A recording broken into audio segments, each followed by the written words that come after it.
다음에 4번 반사광, 5번 그림자입니다. 그래서 1, 2, 3, 4, 5단계로 나눠서 표현해 보시면 다 적용이 되기 때문에 기억하고 계시면 가장 좋습니다. 안녕하세요. 컬러랑의 살찐양입니다. 마르코와 함께하는 컬러랑 드로잉 학습지 3차 시입니다. 오늘은 기본 도형 중에 첫 번째, 가장 많이 그리게 되죠. 육면체부터 시작하려고 합니다. 이 육면체 연습을 하시면서 물론 형태도 연습하게 되시고 형태라고 하면 이게 입체처럼 보이게 되는 어떤 덩어리의 느낌, 양감 또한 표현하게 되고요. 전부 다 빛이 왼쪽에서 들어와서 오른쪽에 지금 그림자가 지는 형태인 빛 표현까지 동시에 하게 됩니다. 사실 빛이 있어야 이렇게 입체적인 느낌들을 표현할 수가 있고요. 이 빛 표현을 위한 그 다음에 선 연습이 추가가 됩니다. 앞서서 저희가 연습 계속 꾸준히 해왔던 1을 긋는 것처럼 차분하게 쓰는 선들 이번 차시에서도 꾸준하게 해봅니다. 첫 번째로 지금 다 윗면이 보이는 상태의 육면체들입니다. 이거는 육면체 응용 형태 집이고요. 윗면이 보인다는 거는 시점보다 아래에 있다는 것, 즉 눈높이보다 밑에 있다는 뜻이기 때문에 위에 설명되어 있는 것처럼 윗면을 반드시 먼저 그려주셔야 좋습니다. 육면체 같은 경우에는 이렇게 첫 번째 Y 모양처럼 생기는 이 윗면을 먼저 그리는 게 중요한데요. 여기에 각이 중요합니다. 180도에 가깝게 쭉 펴질수록 눈높이와 동일하다는 거, 그 다음에 눈높이보다 조금씩 밑으로 내려가면 점점 직각에 가까운 형태가 나오게 됩니다. 그래서 조금 직각보다는 좀 더 넓은 형태로 그려주시는 게 좋고요. 이미 수학적 또는 도형적 지식으로 알고 계시듯이 이렇게가 서로 평행하지만 쭉 연장선을 그었을 때 한 점에서 만나는 것처럼, 즉 소실점에서 만나게 그려주셔야 입체의 느낌을 내보실 수 있습니다. 여기 또 마찬가지로 이렇게 서로 평행하지만 연장선을 쭉 그어봤을 때는 어느 한 점에서 만나는 것과 같게 그려주셔야 입체의 느낌을 낼 수 있습니다. 그래서 윗면을 자연스럽게 선을 연장해서 그리고 나면 여기 교차점이 생기게 되는데요. 이 교차점을 아래로 수직으로 내리게 되면 이제 옆면이 완성, 그리고 밑면도 연결해 주시면 됩니다. 윗면 첫 번째, 그 다음에 수직으로 내리고 밑면까지 완성해 주시면 됩니다. 특별히 명암 표현을 하지 않아도 사실 이렇게 선으로 된 형태만으로도 이미 입체감을 느끼게 되는데요. 그 투시에 대해서 저희가 뭐 1점 투시, 2점 투시라고 부르는 2점 투시에 맞춰서 지금 그려지고 있는데 이 투시 부분이 먼저 궁금하시다 하시는 분들은 컬러랑 드로잉 학습지 1권에서 조금 더 차분하게 설명이 되어 있으니까요. 먼저 한번 보고 오셔도 좋습니다.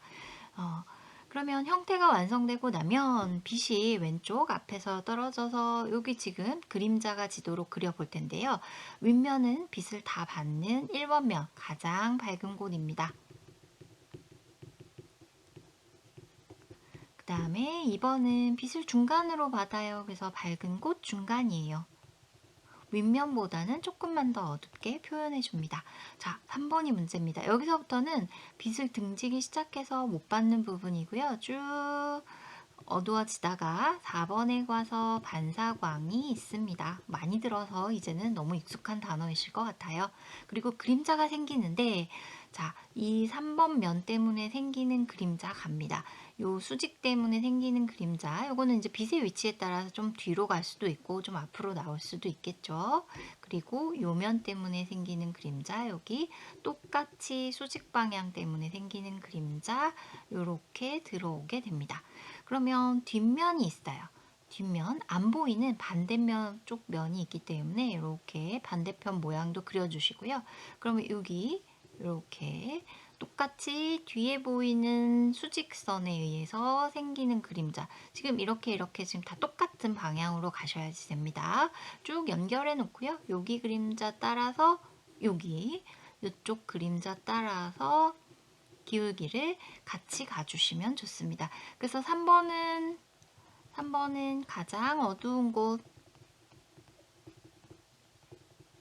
그 다음에 4번 반사광, 5번 그림자입니다. 그래서 1, 2, 3, 4, 5단계로 나눠서 표현해 보시면 다 적용이 되기 때문에 기억하고 계시면 가장 좋습니다. 1번 한 가지 색으로 지금 그리시는 동안에는 3, 4, 5번을 먼저 표현해 주시는 것이 좋습니다. 빛을 등지기 시작하는 3번이 가장 어둡고요. 차분하게 반복적으로 선을 그어주시고 최대한 이때 곡선이 나오지 않도록 주의하시면 좋습니다. 그림자까지 잊어버리지 않고 한 번에 쭉 연결하셔서 같이 채워주세요. 그리고 그림자가 시작하는 부분에서 한 번 더 진해지시면 됩니다. 선의 느낌이 조금 덜 드러나더라도 차분하게 여러 번 겹쳐서 어둡기를 맞춰주시는 것이 지금은 가장 중요하기 때문에 처음에 너무 선 간격을 벌리지 않는 것이 좋고요. 처음에 밀착해서 사용하시다가 차차 선 간격을 벌려 나가시는 것이 더 좋습니다. 3, 4, 5가 충분히 표현되고 나면 이제 2번 면 밝은 곳 중간인데요. 밝은 곳은 조금 눈에서 멀어질수록 살짝 어두워지는데 이 윗부분이 아니라 윗부분을 좀 어둡게 해줍니다. 밑에서 올라오는 반사광이 있기 때문이에요. 그 다음에 여기 1번 면도 뒤로 갈수록만 살짝 어둡게 해주시면 됩니다. 그래서 1, 2번과 이 3, 4, 5에 즉 3, 4, 5를 합쳐서 안부라고 하고 1번, 2번을 합쳐서 명부라고 하거든요. 그래서 두 개 합쳐서 명한 표현이 되는 거라서 이 특히 항상 3, 4, 5번을 가장 먼저 잘 표현해주고 1, 2번으로 넘어가는 것 잊지 마세요. 그리고 반사광, 그림자보다 좀 밝지만 3번, 가장 진한 곳보다는 어두워져야지 된다는 거 주의하시고요. 그래서 여기에서 가장 명도 대비가 즉 요 앞에 이렇게 튀어나오는 부분, 눈에서 가장 가까운 부분이에요. 여기가 포인트가 되기도 하고 여기에서 명도 대비가 가장 높게 표현을 하시면 좋습니다. 그래서 약간 진한 색을 골라서 좀 이렇게 다른 모양으로 각도가 다르고 또 길이가 다른 육면체를 여러 번 연습해 보시면 좋은데요. 제가 지금 긋는 것처럼 요 교차점을 벗어나게 점을 향해서 딱 맞춰서 선을 그으려 하지 마시고 조금 더 길게 그으셔야 이게 점점 좁아지고 있는지 확인하시기가 좋습니다. 윗면 완성하고 수직선 내리시고요. 그 다음에 또 교차점 찾아서 밑면 완성, 그리고 그림자 여기 그 다음에 윗면의 기울기 따라갑니다. 요 이제 안 보이는 면까지 같이 그려서 해보시면 더 좋고요. 익숙해지시는 순간 이제 안 하시고도 편하게 하실 수 있는데 초반에는 연하게라도 한꺼번에 같이 해보시고요. 그 다음에 안부의 표현 위주로 연습하시면 좋습니다. 옆면을 하실 때 이제 선의 방향은 상관없지만 선을 밀착해서 사용해 주시는 게 좋고요. 하실 때 한 가지 주의하실 것은 그림자는 바닥에 생기는 거기 때문에 아무래도 수평선 위주로 수평선, 가로선을 중심으로 사용해 주시는 게 좋고 옆면은 이제 세로선, 수직선을 중심으로 사용해 주셔야 세워져 있는 느낌 충분히 내실 수 있고 누워져 있는 바닥에 생기는 그림자의 느낌 충분히 표현하실 수 있습니다. 다만 이 옆면을 표현하실 때 이제 이렇게 너무 곡선으로 해버리시게 되면 여기가 움푹 파인 것처럼 느껴지기 때문에요. 그 부분 좀 주의하시면 좋습니다.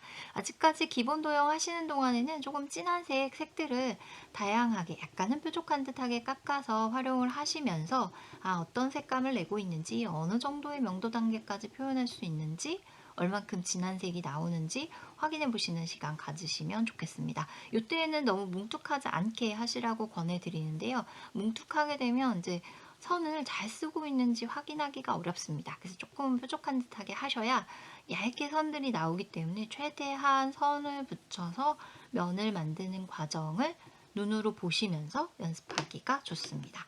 자, 집 모양 해볼까요? 집 모양 많이 육면체에서 응용하게 되는데요. 얘도 마찬가지로 사실은 윗면을 먼저 하셔야 돼요. 윗면을 먼저 그려놓고 그다음에 수직으로 내립니다. 그리고 밑면까지 완성을 하시고 난 이후에 이 옆면에 대각선을 그어서 중심을 찾아야지 됩니다. 자, 이렇게 대각선을 그어서 중심을 찾으면 그대로 수직으로 올리면 지붕 모양이 완성이 됩니다. 여기 기울기 같이 따라가 주시고요. 이 윗면의 모서리랑 같이 해야 되겠죠? 여기도. 그러면 왠지 우유 어떨까 생각이 나시죠? 그리고 옆면과 똑같이 올라가는 어떤 지배 형태가 완성이 되게 됩니다. 그래서 여기서의 중요한 포인트는 이 옆면에서의 중심 찾기. 대각선을 그어서 중심을 찾는다는 것, 이게 물론 세로의 중심을 찾는 것도 해당이 되지만 가로 부분의 중심을 찾는 것도 해당이 되고요. 동시에 이 안에 들어가는 원을 그릴 때에도 사용하는 부분이라서 꼭 중심을 찾을 때에 대각선을 그어주셔야 합니다. 잘 보시면 이 앞면이 조금 더 여기보다 넓어요. 네. 왜냐면 우린 이쪽에서 쳐다보고 있기 때문에 여기가 달라진다는 거, 여기가 조금 더 여기 A라고 하고 B라고 하면 A가 조금 더 넓다는 거 기억하셔야지 좋습니다. 이 상태에서 여기처럼 지붕이 있으려면 얘가 이렇게 축을 늘리시면 돼요. 크게 지붕이 올라갈 수 있잖아요. 굉장히 크게. 그러면 이 축을 늘리시고 그거에 맞춰서 연장선을 이렇게 긋고 이쪽도 마찬가지로 더 길게 내려가고요. 끝나는 지점 이렇게 평행하게 여기 마찬가지로 여기랑 여기가 평행하게 이어지겠죠. 물론 좁아집니다. 그래서 여기 지붕의 이제 두께까지 표현하면 되시는데요. 여기 나머지 나와 있는 예제들을 따로 연습장에 연습하셔도 좋고요. 그 다음에 조금 진한 색으로 천천히 이 위에 그대로 따라 그리시면서 명암 표현까지 연습을 해보시면 좋겠습니다. 중요한 것은 항상 첫 번째, 윗면부터 그리신다는 것, 그리고 단색으로 지금 표현하고 있기 때문에 안부 먼저 그려주셔야 한다는 것. 그리고 세 번째, 밀착하는 선. 이건 정말 강조해도 모자라지 않는 부분입니다. 밀착하는 선들로 계속 강조해서 말씀드리는데요. 면이 모여서 아니죠. 선이 모여서 선이 모여서 면이 되는 과정을 이 페이지 안에서 충분히 연습해 보시면 좋겠습니다. 너무 어렵다 하신다면 이 페이지 위에 그대로 따라 그려 보시고요. 조금 자신이 있지만 확실하게 알고 싶다 하신다면 스케치북에 따로 그려 보셔도 좋을 것 같습니다. 일단은 육면체가 익숙해지시고 이 1, 2, 3, 4, 5번의 명암 표현이 쉬워지셔야 이 뒷부분이 훨씬 수월해집니다. 오늘의 3차 시 짧게 여기까지 하도록 하겠습니다. 고맙습니다.